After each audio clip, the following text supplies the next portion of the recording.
Hello everyone, welcome back to your online class. This is your political science class for BA first semester. Today topic is formation of the Constituent Assembly, संविधान सभा का गठन. Okay, Bharat में जो संविधान सभा है, ठीक है, उसका फॉर्मेशन किस टाइप से हुआ, इस क्लास में आज हम यही पढ़ने वाले हैं. ओके, जो भी देश फ्री होता है, स्वतंत्र होता है, ठीक है, सबका एक संविधान होता है और उस देश की जो शासन व्यवस्था होती है वो किसके अकॉर्डिंग चलती है, संविधान के अकॉर्डिंग. मीन्स जो कॉन्स्टिट्यूशन होता है उसमें सारे रूल्स वगैरह लिखे होते हैं, कानून होते हैं, है ना, तब ही उस देश की व्यवस्था का संचालन होता है. कॉन्स्टिट्यूशन राज्य की व्यवस्थापिका, कार्यपालिका और न्यायपालिका की स्थापना, उनकी शक्तियों तथा दायित्वों का सीमांकन करता है. मीन्स वो व्यवस्थापिका, कार्यपालिका और न्यायपालिका इन तीनों को बनाता भी है, इनकी शक्तियाँ क्या होंगी और दायित्व क्या होंगी ये भी बताता है. ठीक है, और जो लोग हैं और स्टेट हैं उनके बीच जो रिलेशन है उसको भी मैनेज करने का काम कौन करता है, कॉन्स्टिट्यूशन. ठीक है, संवैधानिक विधि देश की सर्वोच्च विधि है. मीन्स जो कानून संविधान में लिखा होता है वही क्या होती है, देश की सबसे सर्वोच्च विधि होती है. मीन्स सबसे बड़ा कानून होती है. अब हम देखेंगे meaning and definition of the constitution. संविधान का अर्थ एवं परिभाषा. संविधान कहते किसे हैं, संविधान को उन नियमों का संग्रह कहा जा सकता है जिसके अनुसार शासन की शक्तियाँ, शासितों के अधिकार तथा दोनों के बीच संबंध समायोजित होते हैं. मीन्स संविधान क्या है, उसमें ऐसे नियम हैं, ऐसे रूल्स हैं जिसमें सारी शक्तियाँ कि कौन कौन उनका उपयोग करेगा, है ना, और जिन लोगों पर वो अप्लाई होगी, सारे रिलेशन का एक ब्रीफ विस्तृत संग्रह होता है. ठीक है, अब इसी के ऊपर एक राइटर हैं जेम्स मैकिंटोश. उन्होंने क्या कहा है, संविधान उन लिखित या अलिखित मौलिक कानूनों का संग्रह है जो उच्चतर अधिकारियों के सर्वाधिक महत्वपूर्ण अधिकारों तथा प्रजा के सर्वाधिक अनिवार्य विशेषाधिकारों को विनियमित करते हैं.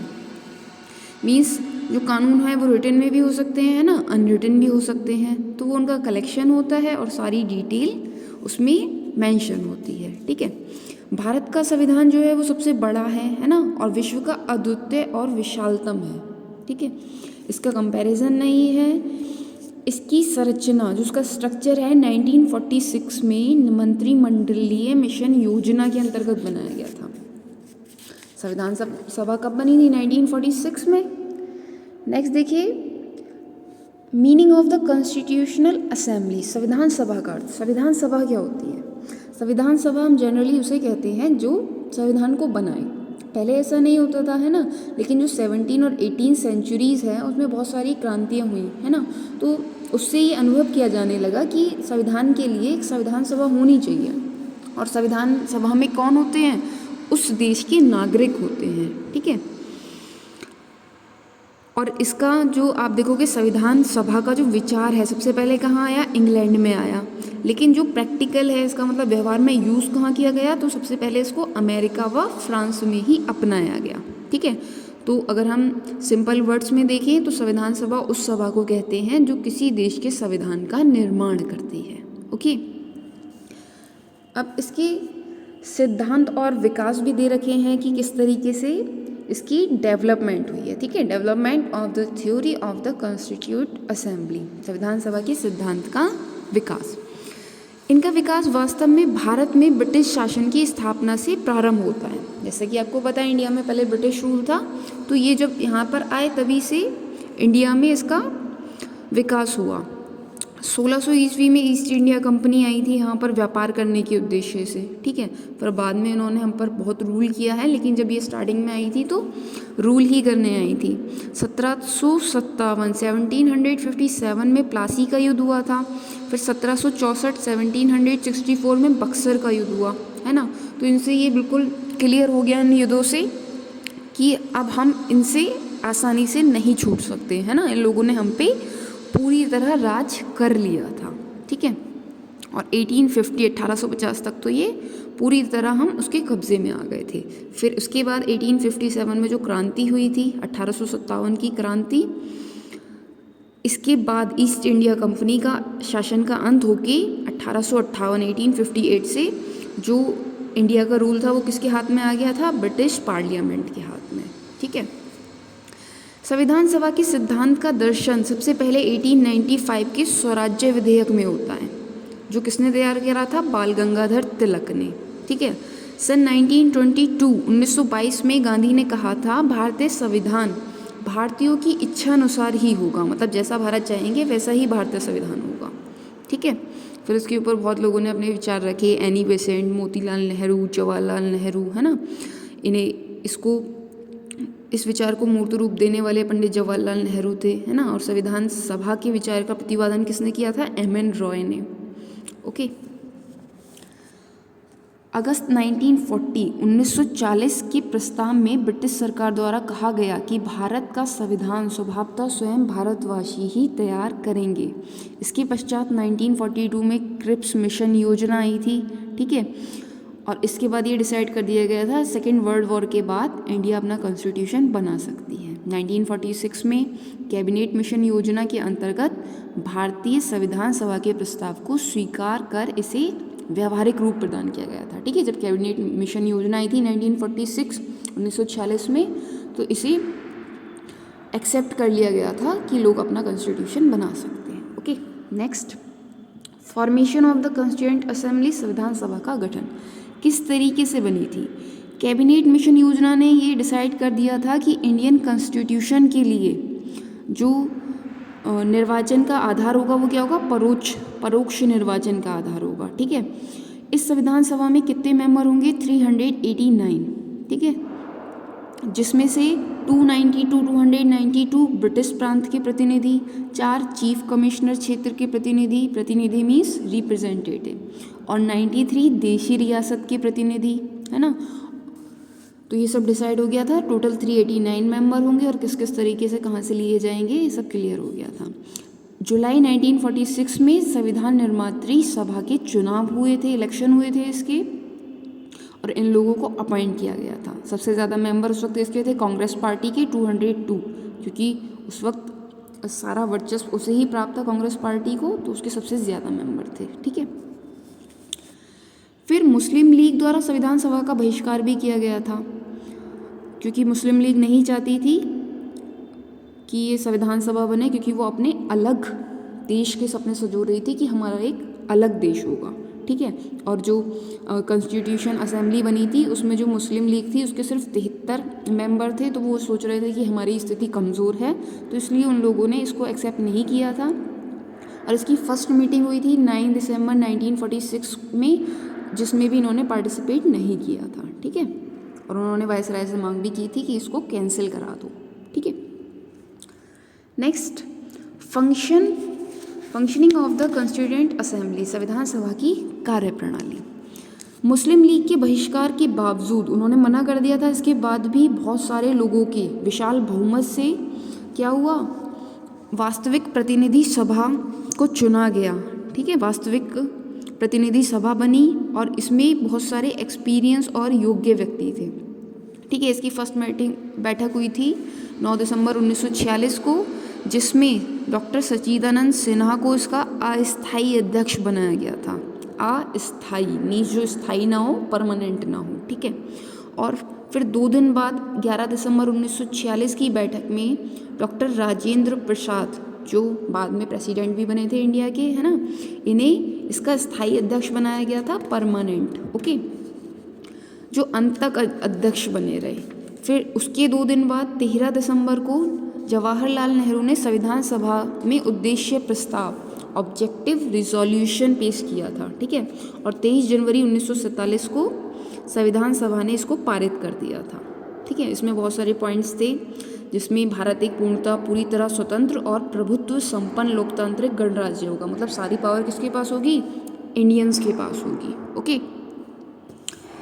नेक्स्ट, संविधान सभा के सम्मुख कठिनाइयाँ, difficulties before the constituent assembly. अब जो संविधान सभा बनी थी उसमें बहुत सारी उन्हें प्रॉब्लम भी फेस करनी पड़ी थी। फर्स्ट क्या थी? बहुत बड़ी जनसंख्या थी। ठीक है। जनसंख्या की विशालता तथा अनेकता और डाइवर्सिटी बहुत ज़्यादा थी। अलग अलग धर्म के लोग थे, अलग अलग जाति के लोग थे। ठीक है। उस समय लगभग 36 करोड़ पॉपुलेशन थी, ठीक है। तो इसे अनेकता में एकता लाना बहुत डिफ़िकल्ट वर्क था उस टाइम के लिए। नेक्स्ट है सांप्रदायिकता। सांप्रदायिकता क्या होती है? लोग धर्म के आधार पर बटे हुए थे, ठीक है। हिंदू मुस्लिम इनके बहुत सारा झगड़े चल रहे थे उस समय, है ना। तो उस समय इन्होंने ये डिसाइड करा था हम कैसे राज्य की स्थापना करेंगे, धर्मनिरपेक्ष की। और नेक्स्ट सबसे बड़ी प्रॉब्लम थी देसी रियासतों की समस्या। उस समय लगभग 600 देसी रियासत थी, ठीक है। तो उनको अपने देश में इंक्लूड करना, है ना।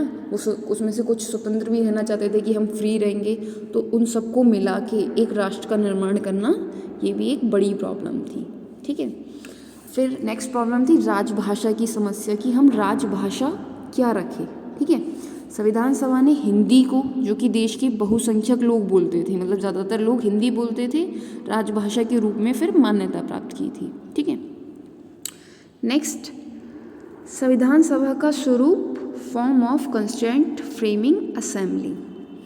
15 अगस्त 1947 को भारत के स्वतंत्र होने के बाद 15 अगस्त 1947 को हमारा देश आज़ाद हुआ था।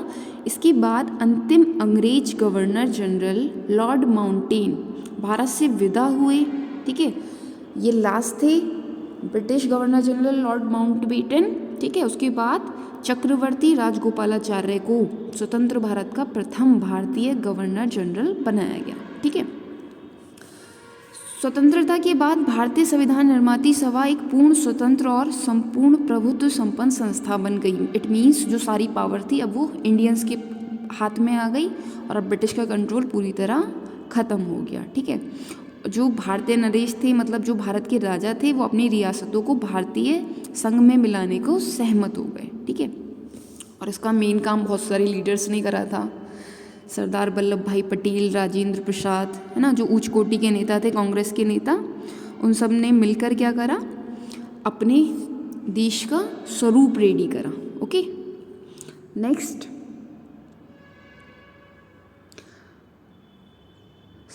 Framing of committee by constituent assembly. संविधान सभा द्वारा समितियों का गठन।